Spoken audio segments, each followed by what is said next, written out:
Ain't no way you out here with them shorts on, bruh. It's so cold. You got music? Okay, Billy Blanks.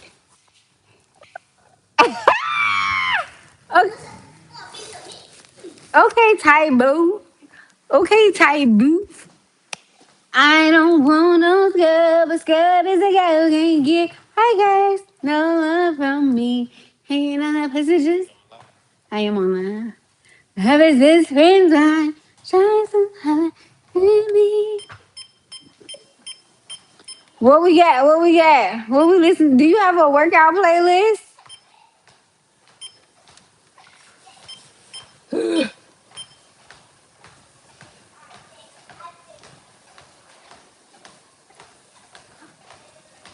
I don't want a scrub. A scrub is a girl who ain't get no love from me. Hanging on the passenger side of his best friend's ride and trying to holler at me. Somebody like to laugh. I don't see nobody in here, but I got a thumbs up, thumbs up, thumbs up. Hey, how are you? I'm good. How are you? It's cold. I'm in my garage working out, and it's cold. I'm bundled up today. I feel like the temperature was the same today or tonight as it was last night, but I'm too old for the weather tonight. So I have on a hat and a coat, a hat and a coat. Well, not really a coat, but a jacket. It was too cold beyond a hoodie. How's it going? What's everybody up to on this Valentine's Day Eve, this Friday night?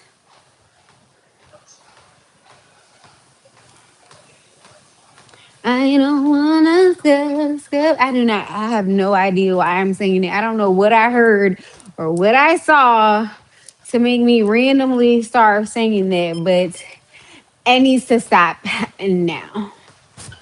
I'm waiting for somebody to turn on a playlist so I can get this party started on a Friday night. Why are you looking like that? And my husband is working out with me. Oh, we having like is this a Valentine's Day workout? Are we having a little shindig? Is that what this is?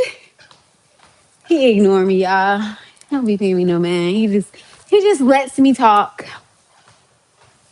Just lets me talk. Okay, I think my goal is to I guess walk until I get to 5 minutes and then turn my incline up to 10. Did I do 10 or 12? Do you remember?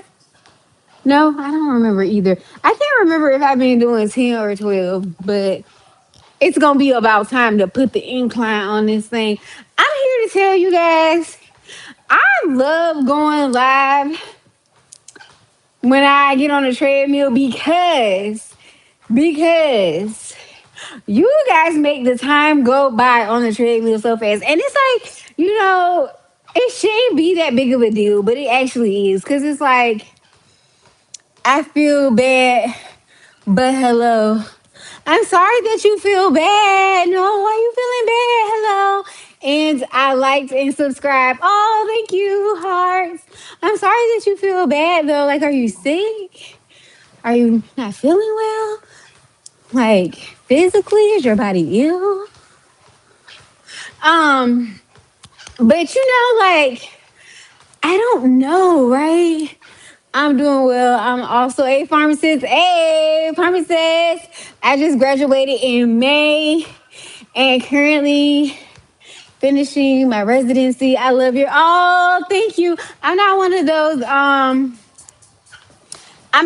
those like super content pharmacist content people. Like they be real serious. I don't know how they have time to do all of that. Like I be busy. I don't have time to be like consistent. And this is one guy on TikTok. I don't know. I try to get y'all the real. I've been a pharmacist for 10 years. This year in August, and my goal is to really try to give a, I don't know, like a regular, like how it is regularly. Does that make sense? No, it's because some people are not watching. Oh, don't feel sad because nobody's not watching. I love to talk, so it is what it is. It's a small channel. My channel is small. I don't have many subscribers. I've heard though, like if you keep putting the work in, like eventually over time, things will grow. And like I said before, I'm a pharmacist, so I'm pretty persistent. And if the channel doesn't grow, it doesn't matter, right? Like, because I've been documenting or I'm documenting like my life right now. And I think that's important to me. I decided to do this. You are authentic. I am still working too. Oh, so you a real one. You are a real one. Tabby, Dolly. I don't know, I'm walking. So my reading might not be too good. But you a real one, yes. Yes, I am still working 2 jobs. This is my week off. I am very authentic. But I'm weird, I feel. So it's like I feel like when you are authentic and you're cool, it lands and it lands with a lot of people. When you're a little different and you are authentic, I feel like it takes some time for you to find your people and your people to find you. But yes, I am still working 2 jobs. This is my week off. Um, I'll tell you, my week off goes by so fast. I'm not excited about going back. And I picked up a shift this weekend. So I'll be working this weekend, like a 7 hour shift, I think. One of my colleagues has a wedding to go to or something. She asked me to work. I love her down bad. And I was like, sure, I'll work. And I just said at my other job that I was going to practice saying no. I'm such a pushover because she asked me and I was like, sure, I can do that for you. Of course, I had to get the okay from my husband. But once I got the okay from him, I was like, sure, I can do that for you. So cool. Oh, okay, what do you teach?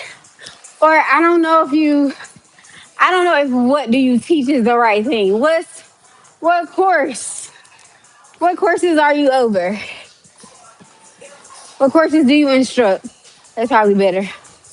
One of my colleagues, one of my technicians, my bestie boo, she's a professor. Doctors and masters. Okay. What subject? Like, are we talking doctors as in PhD, you're saying? Are we talking about doctors like MDs, medical doctors?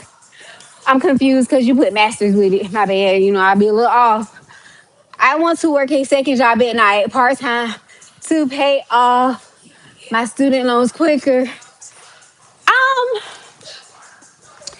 So you said you just graduated, right? And I think you said you were finishing up your residency. What you said? Okay. You said that you just graduated and you're finishing up your residency, and your schedule gonna be too much. What setting? What setting do you work in during the day? Like your primary job right now. Have a good weekend. What setting do you work in right now? Hey, like do you work inpatient in the hospital, long-term care, you in regulatory, managed care? I don't know if they still have community residencies anymore. I work in retail. Oh, okay. I was just saying that I didn't know if they had. I know when I graduated in 2016, there were they did residencies for retail. I think CVS did more of a leadership residency. So they were training the pharmacists to kind of work as DMs. They were training the pharmacists to work as DMs, I guess. Like when they got finished, that was their preparation. But I think there was another one. I don't know if you're familiar with Farm Fresh, but Farm Fresh was in my area, and Farm Fresh was doing the residencies. I don't know what your time commitment is like in retail with the residency. I hear like from colleagues like the residency time requirements are you I'm very cold. I'm in my garage and I'm working out. And what is it like 26 degrees here?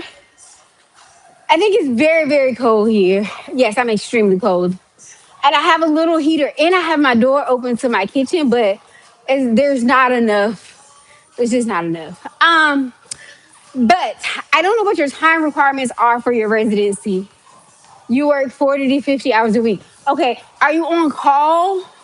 Like, I don't know. Let's say if you have a home store, if maybe some other stores have pharmacists that call off or they can't staff them, are you required to go there and work? Or do you have like a lot of projects involved? Like, is it just time, a major time requirement in terms of like, no, okay. Um, so if you're like 40 or 50 and done, I think it's possible. I probably would try to start with something like more PRN overnight just to see how you like it. I'll tell you, most pharmacists don't want to work overnight. They do not like there are very few subset of us because I kind of feel like that most pharmacists are like more project based. I do staff in the pharmacy. Okay. I kind of feel like it's hard to get pharmacists to work overnight. In my opinion, it kind of comes across, and I could be completely wrong, but it kind of comes across like, oh, I'm too educated, I'm too bougie, I'm too whatever to be working overnight. Like that's just not what I signed up to do. But working overnight for me, I love it. When I first started, I had my daughter. I ended up getting pregnant, so I worked overnight the entire time I was pregnant with my son. I worked overnight when my son was little. You maximize like to me, you get the most out of your benefits because your vacation time, your time, like your personal time. Now, every time I need to go to the doctor, every time I need to be off during the day, I have to put time in, and you only get a small pot of time. So it to me, like it made sense. So I said all of that to say that I don't think it would be terribly difficult to find some PRN overnight work just to see how you like it. Now I'll tell you like at the hospital, if you can get in like PRN, and then once you're in PRN, let them know that you have an interest in picking up some overnight shifts. So that's really helpful if the overnight pharmacist is sick or needs or wants to take vacation or sometimes I think they may make the regular staff pharmacists staff overnight sometimes if you let them know that you volunteer for it. Like I think that'd be awesome. Just so you can get your foot in the door. But I tell anybody and everybody that working overnight is not a linear process. And when I say that, I mean some rotations go really, really smoothly. Like they go really good. I knock them out. I knock each day out. I feel great. And then some rotations, I struggle to make it through. Like I struggle to keep my eyes open. I feel sick during the day. But I equate that to working during the day as well. Like, some mornings I wake up and I didn't sleep that great the night before. I don't want to go to work. The day is slow, or people get on my nerves all day. I'm ready to go home. It's the same thing. If you're doing a PRN, right? So it's not consistently, you haven't established a routine. I think that you'll at least get a feel for like, can you stay awake? Because that's the hardest part of the job. Is like being able to stay awake. I'm a night person, so and 7 out of 10 is not difficult for me to stay awake. I have, my nights because again it's not linear, but I can stay awake. I don't think it'll be too much, but I think it would be too much if you try to jump right into it. That is my opinion. But I say go for it. I say try it. I completely understand wanting to do both jobs to try to pay off debt. Pharmacy salaries just have not kept pace with inflation or anything else. So I say go for it. Do it. You can do it. You can do it. Whew. You tired? Are you cold? You're welcome. You're welcome, and certainly, like if you have any questions or if you do like decide to explore it, there are tips and tricks and things that you can do. I have a bunch of different ways that if it's one of those nights where I just can't stay awake, things that I do to keep myself awake. Um, my sleep quality, like there are things that I do on my week off to like maintain and establish like good sleep hygiene. So it can be done. It's just about being intentional about it. Your vitamins, eating well, exercising, your health, like being more focused on your health. It becomes very important when you are like stretching yourself that thin. But more importantly, I feel like you have to enjoy what it is you're doing. So I feel like I work my daytime job because I make my paper. Like that's where I make my money. I make a lot of money on my daytime job. I've always made a lot of money on my daytime job. I work with people who have now become family on my daytime job. So that's the purpose that it serves for me in my life at this moment. But my nighttime job is the job that I feel gives me purpose. Um, I feel like it exercises a different part of my brain. I feel like that if I was not there, if a pharmacist was not there, the lives of the people who depend on us would it would be impacted, and so it means something. It's a very chill, calm environment. So I think finding a good fit and not being afraid to find a good fit is important. I don't know what type of situation you're in, like if you live on your own, if you're older, younger, if you're supporting yourself, somebody else is supporting you, whatever the case may be. I think the thing that has helped me achieve, or I don't know the word, but the thing that has helped me most in life is to never be afraid to find the best fit for me. It's a lesson that I've learned as I've gotten older. I've learned it and I've appreciated it as I've gotten older. Um, Culture fits are a thing. And I'm not talking about culture fits in terms of like black, white, Hispanic. Not, that's not what I'm talking about. I'm talking about culture fits in terms of like environment. Like, does the personality fit the environment? Does the skill set fit the environment? Like sometimes I feel like you want something so bad. Let's say it's this job, or let's say it's your residency, right? Like maybe you're like, oh, I really want this hair theater residency. Like it's the best one and all of the things. And so, like you get fixated on that, and then nothing else matters. Like you are locked in, laser focused on that, and that might not be where you're supposed to be or where you should be for X number of reasons. I can remember when I graduated pharmacy school, I really wanted to do a residency at Anthem. I wanted to be in managed care. And I had done like a rotation there.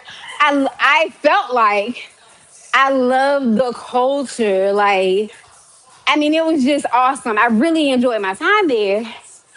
And then years later, I ended up working with so many people who had worked there, and the stories that they told about being there, it was like, ooh, they knew, I knew, the Lord knew, everybody knew that wasn't going to be a good fit for me.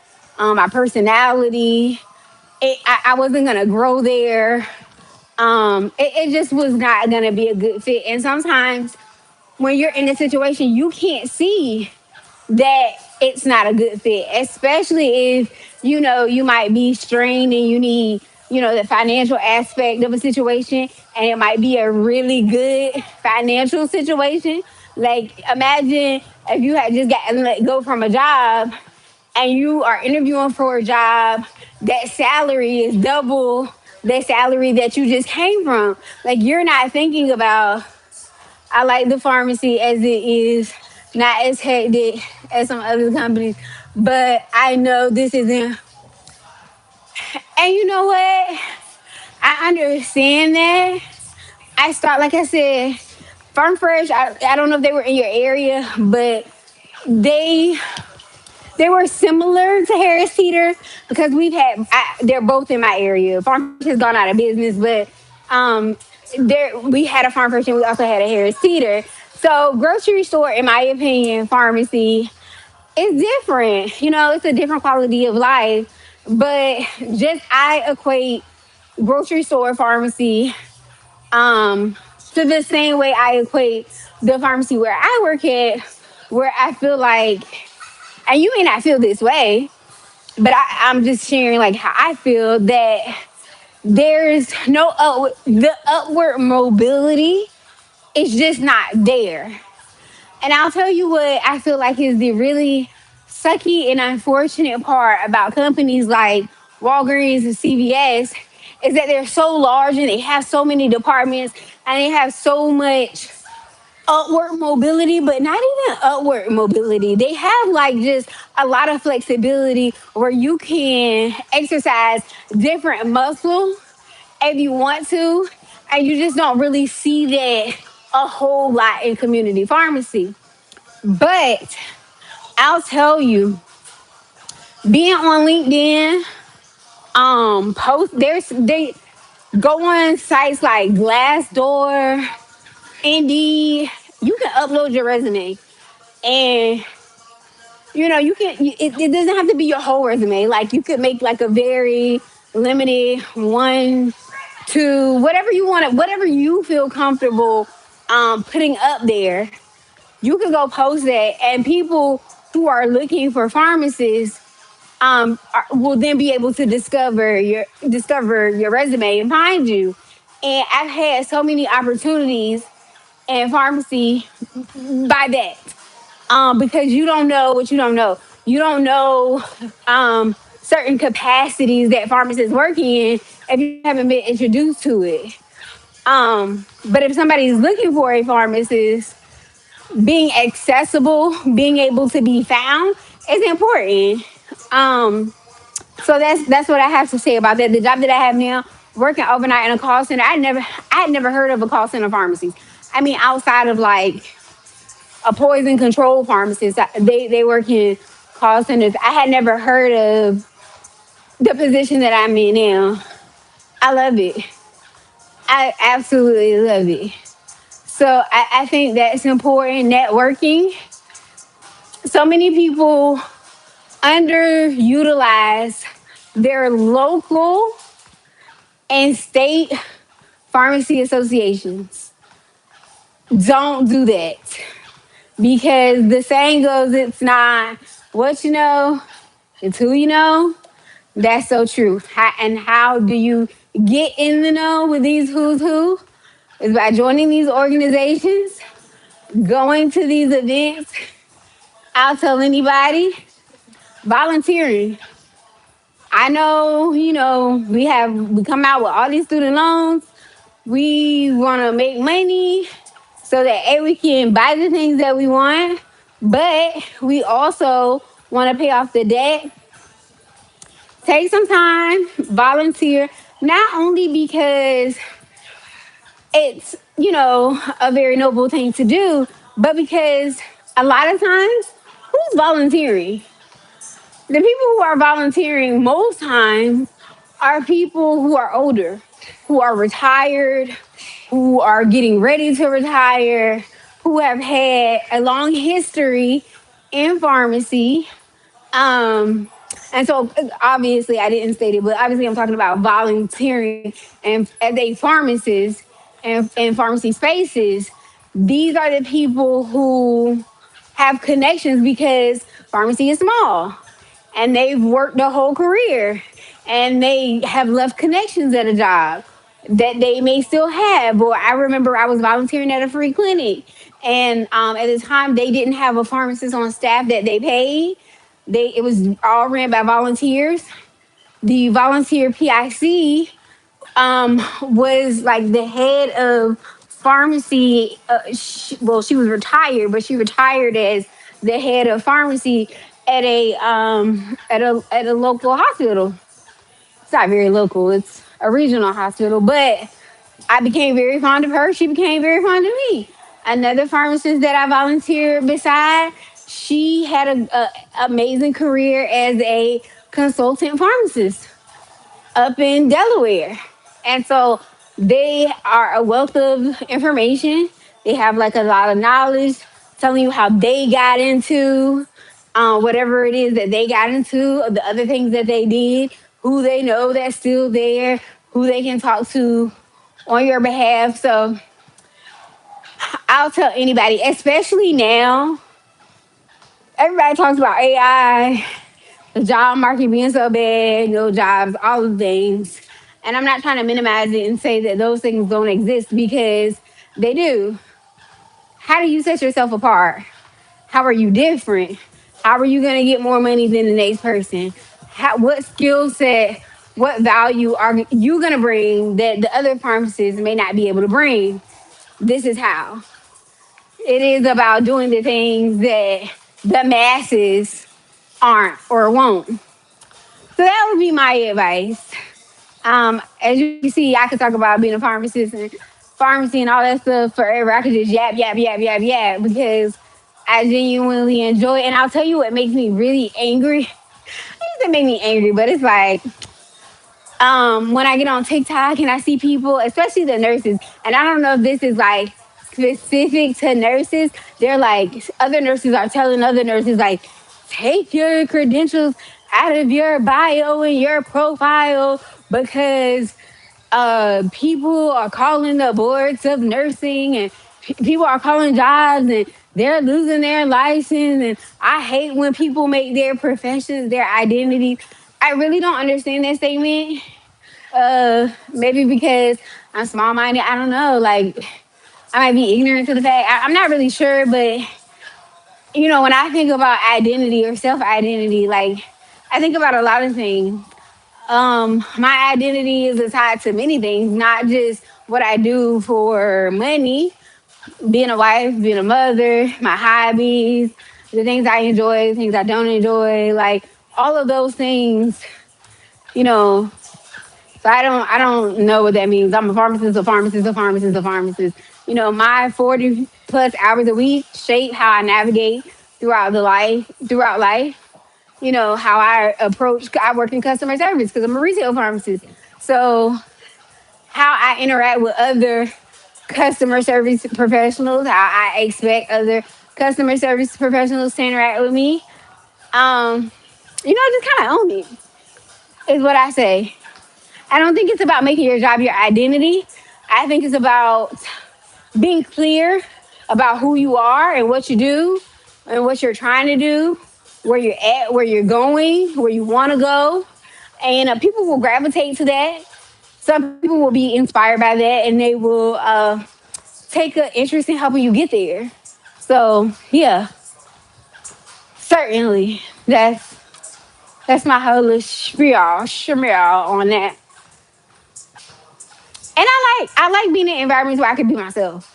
Like again, I said I'm different, and I'm okay with that. Um, I'm comfortable with myself. But at this big old age that I am now, when I am in an environment, whether I'm there for 10 minutes or 10 hours, I want to feel comfortable to a certain extent. I'm not saying that I'm trying to go there and like let all my baggage hang out, but I'm definitely, I don't want to feel out of place or that I have to pretend to be someone that I'm not. I'm past that point in my career, and I don't want my staff to feel that way. Even when I have staff that may not necessarily easily click into place in the puzzle with the team, like I don't want them to feel excluded or out of place because they're different. So yeah, thank you. I try to stand out, but honestly, I'm more on the introverted side, and I applied to volunteer for a community, Reid PHA. How did you find a mentor? So my first job. Well, first of all, I went to Hampton University for pharmacy school, and I did not stay on campus. I lived about 45 minutes away from the school, so I kind of commuted. So the town that I lived in is it's a smaller town. And so when one of the pharmacist alumni from the school had an opening for an intern, she reached out to the school, and the school was kind of like, "Oh, we have a student that lives there. Let me see if she would be interested." And I was. So I got that job. And when I started working there, um, there was this pharmacist, and she was an older pharmacist. And we just clicked, like she was like, she liked me because she liked my work ethic. And from that moment, she just always looked out for me. I actually feel like she's more like my mom than my mentor. Um, but anywhere she went when she got, elevated, she made sure that she elevated me. She trained me. She was very, very hard on me. She did not take, she didn't take no stuff. Like, I don't know your ethnicity. And so I don't even know if sharing this will land the way that it needs to land. But she is a black pharmacist, and she was a black pharmacist that became a pharmacist during the time where it was just white men. She grew up when school was becoming desegregated, so she just was like, she didn't take she take no jump, and so she really had the mindset of like, I feel like in the African American community, they train you like you have to be 10 times as better. So they really crack the whip on you to like be perfect, be the best. Like there's no room for error and there's no room for mistake.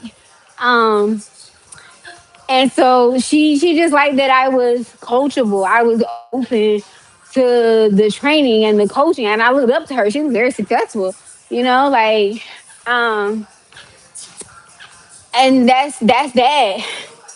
She was old school. Yeah, like she was. It's so funny because so she left Farm Fresh. We worked together at Farm Fresh. She left Farm Fresh to become a pharmacy manager at the company that I'm at now. And then so she took me with her when she became pharmacy manager.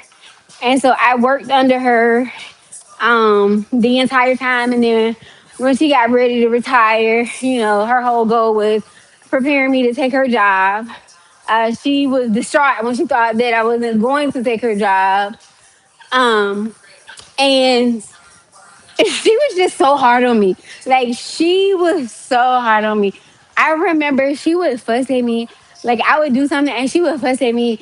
And I would have to go around the corner, like, so that I would not cry. And I remember when I graduated, she was so happy. And she was like, I feel like I've done a job well done, because every time I would scold you, to see your face like fall, she was like, it would break my heart. And she was like, but I knew I had to do it. And I tease her now because she's so easy. She's offended anybody about anything. And now I'm her boss. And I'm like, she let stuff go that I'm like, you'd have never let this go years ago. It's very funny. But that essentially is how I got my mentor. And she always encouraged me. She always pushed me. And it wasn't, I'll tell you, life is not a linear process. So there were definitely bumps in the road in our relationship.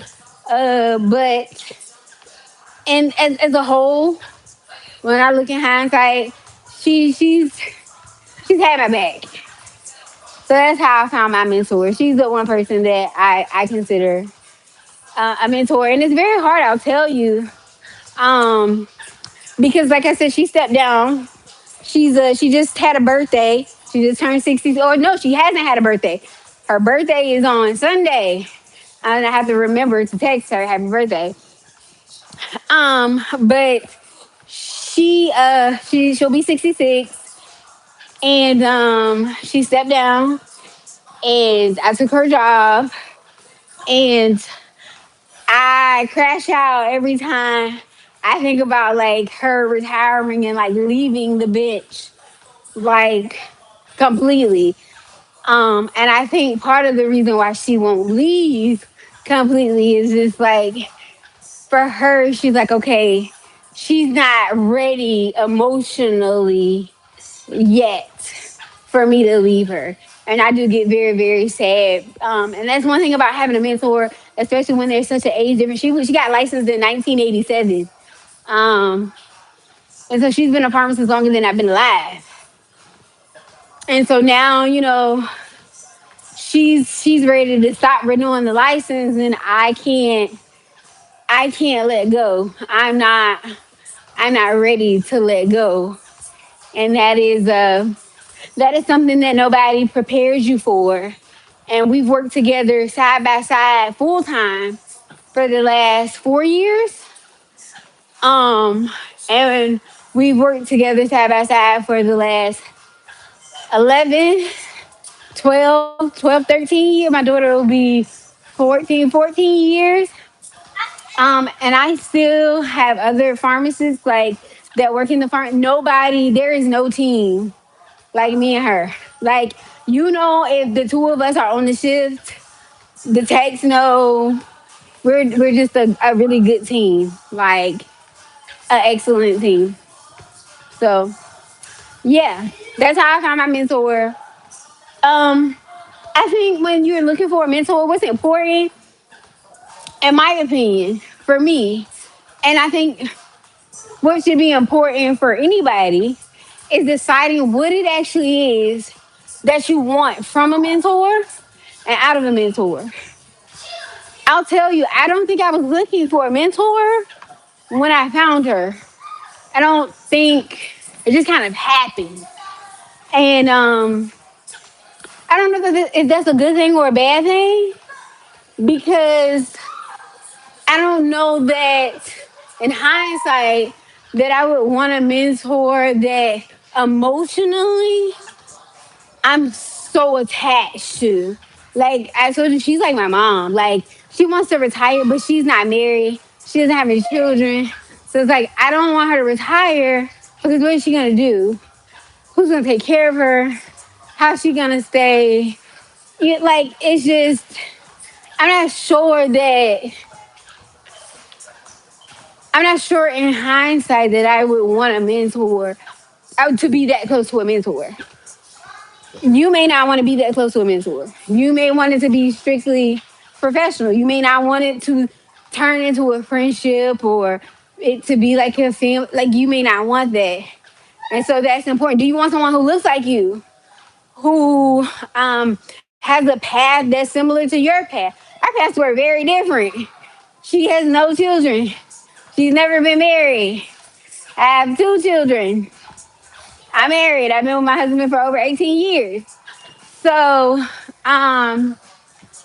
you kind of have to know what you're looking for, and then after you kind of have an idea if you're being intentional about getting a mentor, then I think you can set out to try to find someone. And also you have to be I don't know the word to use. I don't know really what I want to say. But this is what I'm trying to lay out. Is that you may find someone who you feel like you want to be your mentor, and they may not be open to that. And so you have to kind of be okay with that and about that. Like you being in pharmacy, you have to have tough skin. I'll tell anybody. And I feel like there is a moment that happens in your career where you develop that tough skin. And I'll tell you for me, is that a man, he came to the pharmacy, he picked up for him and his wife, and I asked him, did he want the prescriptions in the same bag or a different bag? Because working at Farm Fresh, the grocery store, the population tends to be more elderly, and so sometimes they like to keep the prescriptions separate so they're not easily confused. Why in the fudge sickles did I ask that man? And he went off on me. He called me all types of names. And I remember, and my mentor was there that day. She didn't say anything. I'm crying. I had to go to the bathroom, cried, okay? And I remember when I came back from the bathroom crying, and she was like, you have to develop thick skin. And from that moment forward, I developed thick skin. You can't talk to me any kind of way. You can't say anything you just want to say to me. You can't be rude to me. You can't be mean to me. You can't yell and scream at me because I don't do that to you. I'm going to treat you with respect. I'm going to be kind and nice to you no matter how I'm feeling. If I'm not having a good day, if I'm not in a good mood, I'm not going to come to work. I'm going to call out. I stand on business about that. And I encourage my staff. Same thing. But from that moment forward, I address conflict, whether that is with a patient, a provider, my boss, a coworker, a colleague. And it's not, in my opinion, it's not about me being argumentative. It's not about me, because I don't like to confrontate. 100%, 10 out of 10, I do not like to confrontate. But I always say, make no mistake that my dislike for confrontating does not mean that I will not, because I will.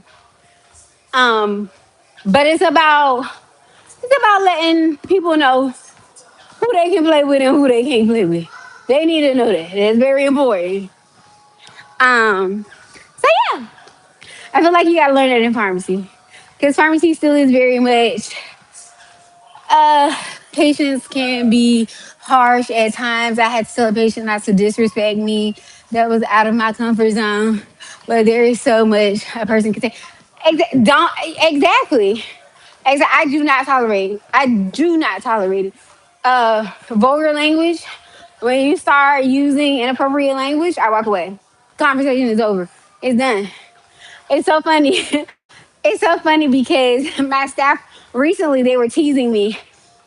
And they were like, when someone starts getting rude or if a situation starts going left, like you'll just walk away. You'll be like, give me 1 second, and walk away, be like, y'all go help them.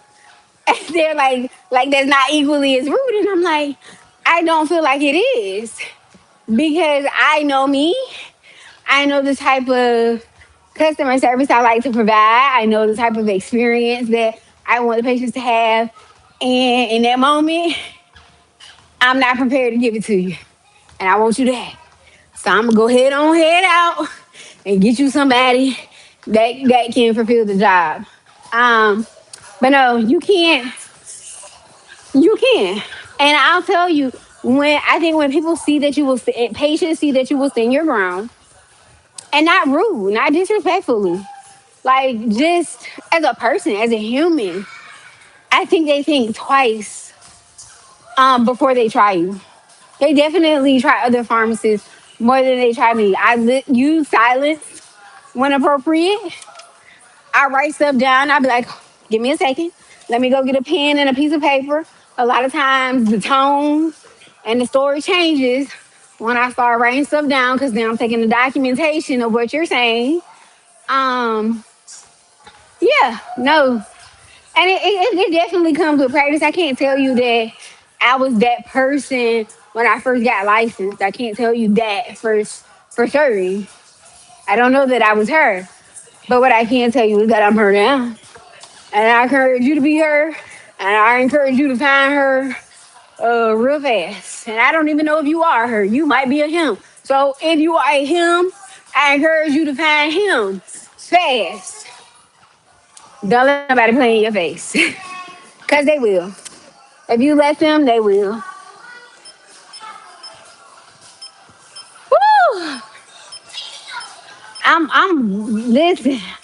I told you I love going live. I love getting in a good conversation while I'm on the treadmill. Cause look, I done been on the treadmill 45 minutes.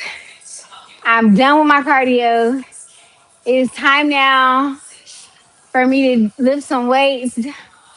I've had an amazing chat with you because since you're my number one for this live, it has been awesome. Um, Thank you so much for being a subscriber and watching my weird content that I be putting out there. I do. You want to know what's crazy? My ADD is so bad that I have so many videos on my camera. Never mind the fact that I have so many cameras that I've recorded that I haven't posted, and that I need to just sit down and post. And I don't really do like editing. I don't really do that. I just kind of front face talk, edit out the pauses and the ands and the ums, and post. Please bear with my thumbnails because they look a hot mess. It's a work in progress.